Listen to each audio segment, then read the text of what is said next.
కల్తీ మద్యానికి, కల్తీ నెయ్యికి, బాబాయ్ హత్యకి టీమ్ 11 బ్రాండ్ అంబాసిడర్స్ అన్నారు మంత్రి నారా లోకేష్. కల్తీ మద్యం వ్యాపారం చేసి 32,000 మంది ప్రాణాలు తీసుకుని వాళ్ళ ఉసురు పోసుకుని ఆ కుటుంబాన్ని రోడ్డు మీద పడేసి మరో 150,000 మందిని జగన్మోహన్ రెడ్డి చేసిన కల్తీ వ్యాపారం వల్ల మంచాల పాలై హలో లక్షణ అంటూ ఘోషిస్తాని ఆ కుటుంబాలు. ఆఖరికి దేవదేవుడి ప్రసాదంలో వాడాల్సిన ఆవు నెయ్యిని కూడా కాదని కెమికల్స్ కాక్టైల్స్ కలిపి భక్తుల మనోభావాలతో ఆడుకొని హిందూ సమాజం మీద దాడి చేసిన రాక్షసుడు జగన్ రెడ్డి. బాబాయ్ హత్య గురించి తెలిసిన నంగనాచి తుంగబురలాగా ఆనాడు జగన్ రెడ్డి వ్యవహరించిన తీరు అందరికీ తెలిసిందే. ప్రధానంగా ఈ మూడిటితో పాటు ఇంకా అనేక రకాల అక్రమాలు చేశాడు, దోపిడీలు చేశాడు, దారుణాలు చేశాడు. వీటన్నిటికీ టీమ్ 11 బ్రాండ్ అంబాసిడర్స్ అన్నారు మంత్రి నారా లోకేష్. గ్రామ స్థాయి నుంచే కాదు, బూత్ స్థాయి నుంచి పార్టీని పునర్నిర్మించుకోవాలనే లక్ష్యంతో ముందుకు వెళ్తున్నామని మంత్రి లోకేష్ స్పష్టం చేశారు. బూత్ మేనేజ్మెంట్ వర్క్షాప్ లో ఆయన నాయకులు, కార్యకర్తలకు దిశానిర్దేశం చేశారు. బూత్ స్థాయిలో బలంగా ఉంటేనే టీడీపీ బలంగా ఉంటుంది. సీనియర్లు, జూనియర్లను సమానంగా గౌరవిస్తా, పని చేసే వారిని ప్రోత్సహిస్తా.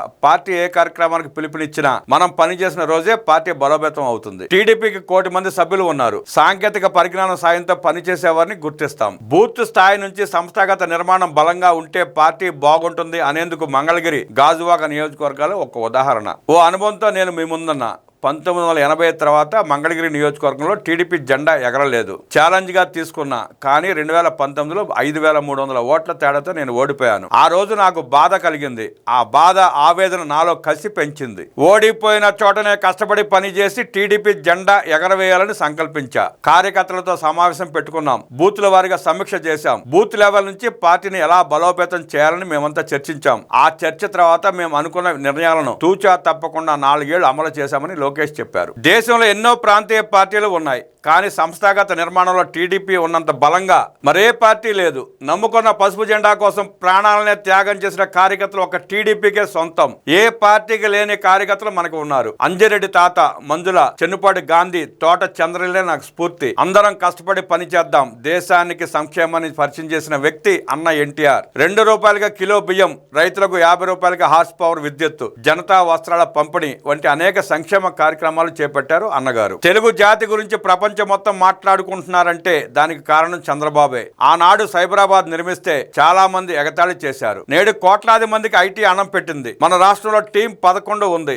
అర్థమైందా రాజా? టీం 11 కల్తీ మద్యానికి, కల్తీ నెయ్యికి, బాబాయ్ హత్యకు బ్రాండ్ అంబాసిడర్లు. కల్తీ నెయ్యిలో క్లీన్ చిట్ వచ్చిందని ఆ జట్టు కెప్టెన్ చెప్తున్నాడు. ఆ మహానుభావుడు ఏం చదివాడో నాకు అర్థం కాలేదు. చార్జ్ షీట్ ఇంగ్లీష్ లో ఉంది. అసలు ఆయనకు ఇంగ్లీష్ వచ్చా? దేవుడిని అడ్డం పెట్టుకుని ₹250 కోట్ల దోచేశారు. అంత భారీ అవినీతి పాల్పడి కూడా నేడు క్లీన్ చిట్ వచ్చిందని చెప్తున్నాడు. టీం 11 దుష్ప్రచారాన్ని తిప్పుకోవాల్సిన బాధ్యత మనందరిపైన ఉంది. 2019లో బాబాయ్ వివేకానంద రెడ్డి గుండెపోటుతో చనిపోయారని దుష్ప్రచారం చేశారు. అది గుండెపోటు కాదు, గొడ్డలిపోటు అని తర్వాత తెలిసింది. వారే చంపి చంద్రబాబు గారిపై నెపం వేశారు. వివేకానంద రెడ్డిని అవినాష్ రెడ్డి చంపాడని జగన్ రెడ్డికి తెలుసు. అయినా దుష్ప్రచారం చేశారు. వైసీపీ దుష్ప్రచారాన్ని సరైన సమయంలో తిప్పి కొట్టకపోవడంతో నష్టపోయాం. ఏపీలో డబుల్ ఇంజిన్ బుల్లెట్ ట్రైన్ సర్కారు ఉంది. ఢిల్లీలో ప్రధానమంత్రి నరేంద్ర మోదీ, ఏపీలో ముఖ్యమంత్రి చంద్రబాబు నాయకత్వంలో అభివృద్ధి పదంలో సాగుతున్నాం. విశాఖ ఉక్కును కాపాడాం. ఈ రోజు విశాఖ ఉక్కును లాభాల్లోకి తీసుకొచ్చిన ఘనత డబుల్ ఇంజిన్ సర్కారుదే.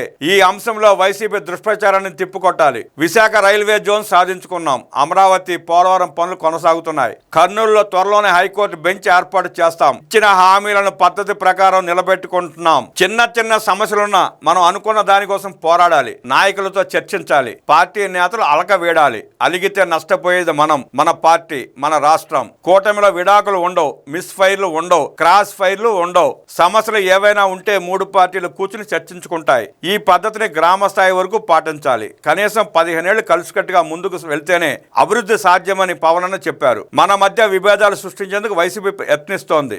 అందరూ అప్రమత్తంగా ఉండాలని మంత్రి లోకేష్ కోరారు.